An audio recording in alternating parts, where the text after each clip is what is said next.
warahmatullahi wabarakatuh.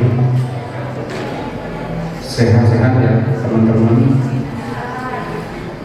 Selamat datang saya ucapkan kepada Ibu Fitri yang sampai saat ini totalitas mengembangkan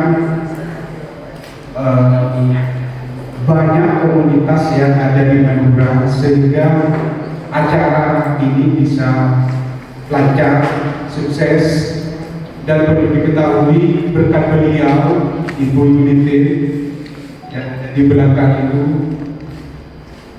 komunitas Madura bisa saling bekerja sama antar Bakalan, Pamekasan, Sampang, dan teman-teman dari Sumeneb.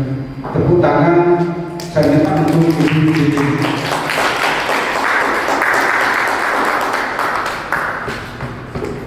Selanjutnya berbicara masalah kesusastraan yang merujuk pada tema kali ini, yaitu tanya pernah, hampir pernah, khusus kali ini saya teringat kesan yang disampaikan oleh Mas Helmi kemarin bahwa penafsiran beliau terhadap tema kali ini, bagaimana kita duduk bersama ngopi bareng dengan santai layaknya di sebuah teras rumah atau kamper.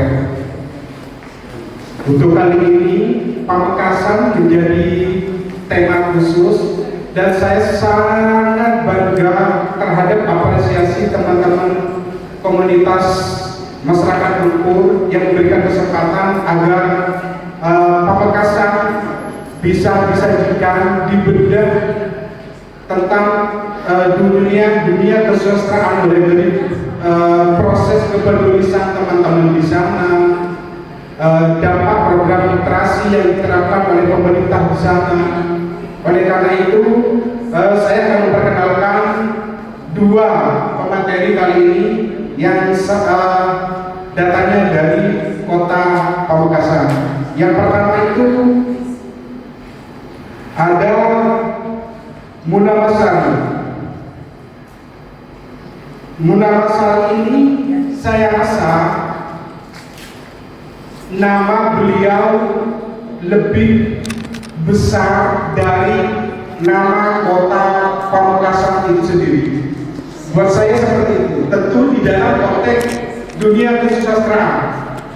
Kalau di luar Madura, nama kota Pamekasan itu saya rasa mana? Kota Pamekasan itu mana?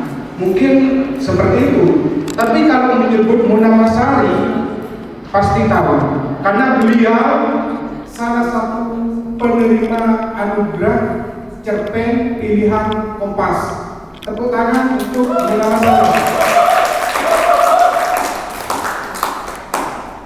Buku-buku karangan beliau yang pertama itu Martabat Kematian, terbit tahun 2017. Yang kedua Rokatase dan Kemarkorong, terbit tahun 2020. Kembang Selir, terbit tahun 2023. Dan saya rasa Mbak Munawasari ini salah satu penulis asal Pamekasan yang sangat produktif sampai saat ini, dan tulisan-tulisan beliau itu sudah tersebar di berbagai media cetak nasional, salah satunya ya Kompas, Jawa Pos, dan masih banyak lagi. Dan yang kedua ada saya sebut Mas Zainal ini sebagai orang yang unik dan sedikit nakal mungkin ya, sedikit nakal, tapi bukan di dalam kehidupan sehari-hari ya, tentu di dalam dunia kesusastraan. Terbukti dari buku pertamanya itu, yaitu Bejik Tanah dan Esarepo Bencong. Esarepo Bencong itu seperti apa? Nah, itu salah satu bentuk kenakalan beliau. Dan Zainal ini salah satu mutiara Pamekasan yang sampai saat ini masih produktif menulis. Dan salah satu termasuk salah satu Laskar Fat tahun 2024 yang diadakan oleh Muhibah Budaya Kemendikbudristek tahun 2024, dan satu-satunya di Pamekasan, mungkin di Madura ya beliau ini kemarin. Kalau nanti teman-teman ada yang berminat untuk mengambil jalur 4, bisa sambil konsultasi setelah acara ini. Lanjut, bagaimana perkembangan kesusastraan Pamekasan mulai dari proses kreativitas teman-teman penulis di sana, program literasi yang diterapkan pemerintah di sana seperti apa. Saya persilakan kepada kedua pemateri untuk secara bergantian menyampaikan isi makalahnya, masing-masing 10 menit ya. Masing-masing 10 menit, nanti kita lebih perbanyak diskusi. Saya minta keaktifan teman-teman di sini ya. Oke. Silakan dimulai dari Ibu Munamasari.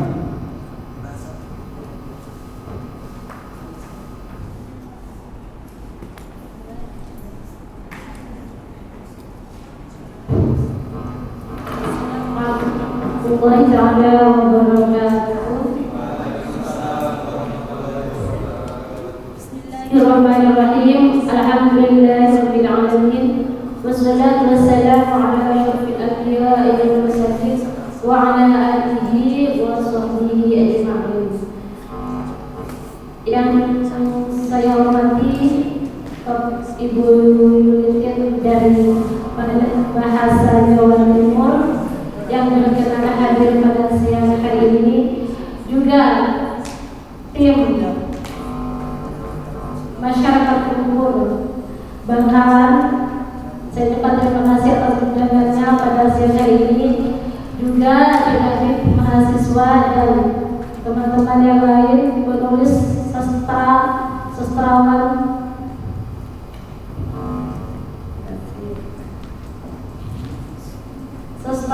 Bangkalan yang tidak bisa saya sebut satu-satu, yang saya hormati.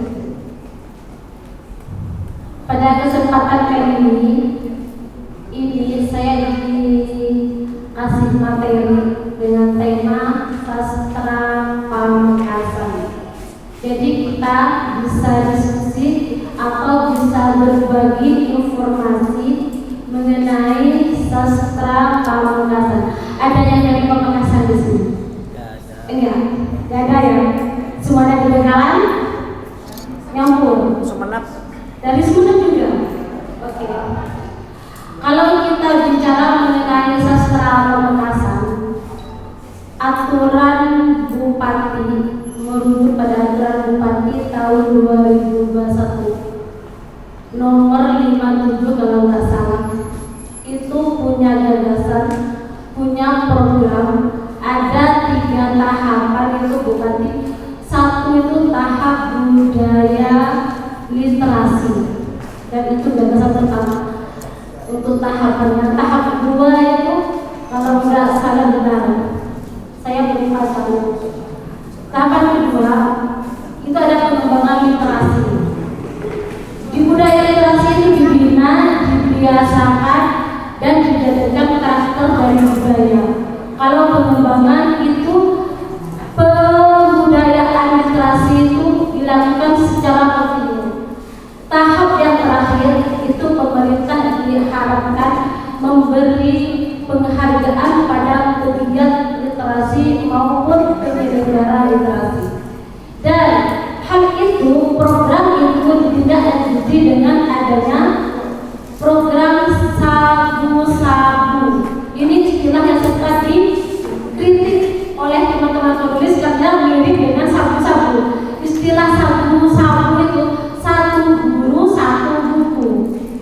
Ini ya satu sabu, satu guru, sabu, satu buku.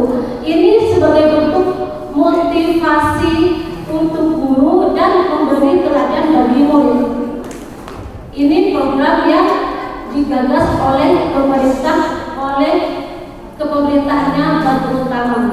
Dan untuk selanjutnya untuk aparatur maksudnya pemerintah di desa itu disarankan, dianjurkan dan diprogramkan membuat perpustakaan desa melalui dana desa dan alokasi dana desa.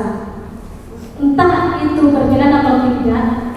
Kalau di desa saya masih belum menyentuh untuk daerah desa saya. Tapi mudah-mudahan untuk daerah lain, dan saya nggak sempat memantau sejauh mana program ini berjalan. Tapi kalau kita bicara tentang literasi, sebenarnya literasi itu nggak hanya sebatas aktivitas baca tulis, enggak. Literasi itu mencakup bagaimana kita mengolah informasi dan pengetahuan dan mengaplikasikannya dalam kehidupan, dalam hidup dan kehidupan. Jadi kalau misalnya itu kan mengolah informasi, ketika ada satu daerah yang suka buang sampah sembarangan, suka parkir motor sembarangan, terus pasang tumpah di jalan, anak di bawah umur dibiarkan naik sepeda motor, pedagang kaki lima memakan jalan. Itu adalah fenomena di mana masyarakat mempunyai tingkat literatur rendah. Kenapa? Karena mereka tidak bisa mengolah informasi dan pengetahuan. Mereka bukan nggak tahu kalau buang sampah itu bisa menyebabkan banjir. Mereka kadang bukan nggak tahu, tapi tidak bisa mengolah, tidak bisa mengolah informasi dan pengetahuan tersebut.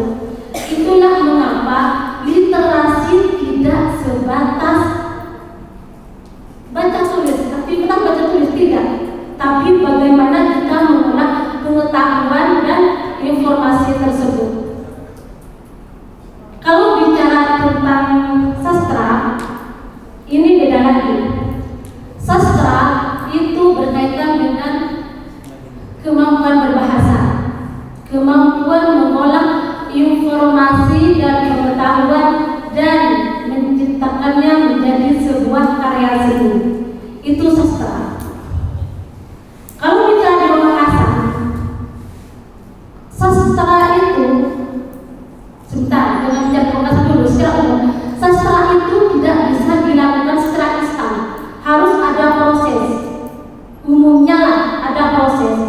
Jadi proses membaca, menulis itu modalnya bisa dan paling efisien itu kalau dilakukan sejak dini. Karena sastra itu sebuah aktivitas yang bisa menghasilkan karya seni. Modal utama dari karya seni itu membaca. Jadi bagaimana kita kalau ingin mengembangkan kesusastraan di suatu daerah, budidayakan dulu gemar membaca. Karena itu adalah modal. Membaca adalah modal untuk kita memiliki empati tinggi, berpikir kritis, memiliki pengetahuan. Bagaimana kita bisa memulai? Paling bagus itu dari sejak dini, dari lingkungan keluarga. Dari situlah ibarat menanam bibit, ibarat menabur benih. Itu dari keluarga itu ibarat ladang subur. Jika kita menanam benih di ladang subur dalam keluarga, paling tidak itu harapannya itu akan menumbuhkan benih-benih pohon yang bagus. Artinya dari situlah regenerasi sastra itu bisa bermunculan. Dimulai sejak usia dini, bisa dimulai dari lingkungan keluarga. Kalau nggak bisa, minimal dari sekolah lah, yang dari sekolah dasar lah. Di Makassar ada, ini yang menarik perhatian saya.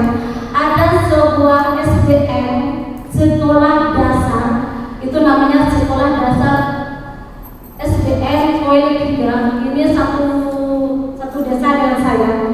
Itu punya program literasi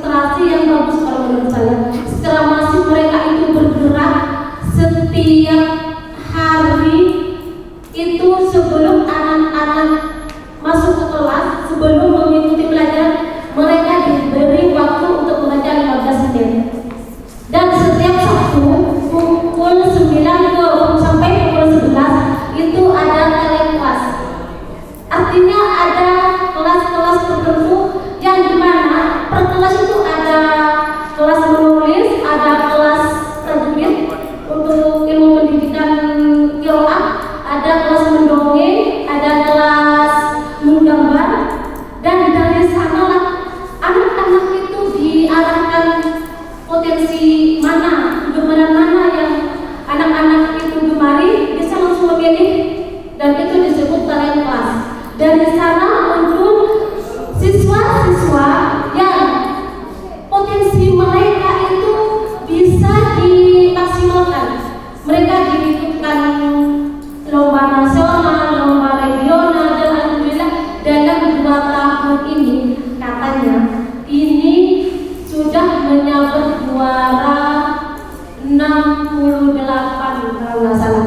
Nggak semua juara 1, 2, 3, tapi ada harapan. Tapi dari situ anak-anak paling tidak itu sudah ada munculkan potensi mereka, ada gerakan dari guru. Ini motivasi dari guru.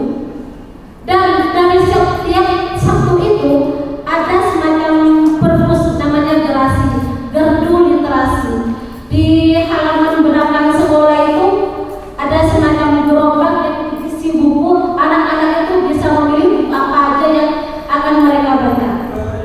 Dan di situ juga dijual, dan hasil penjualannya itu dialokasikan ke pembelian buku lagi untuk koleksi bacaan mereka. Dan menurut saya itu adalah sebuah langkah yang bagus untuk menanamkan budidaya membaca untuk kalangan dimulai dari sejak anak usia dini. Itu menurut saya yang patutlah kita teladani, bagaimana kita mengharapkan generasi ke depan itu memulai sesuatu,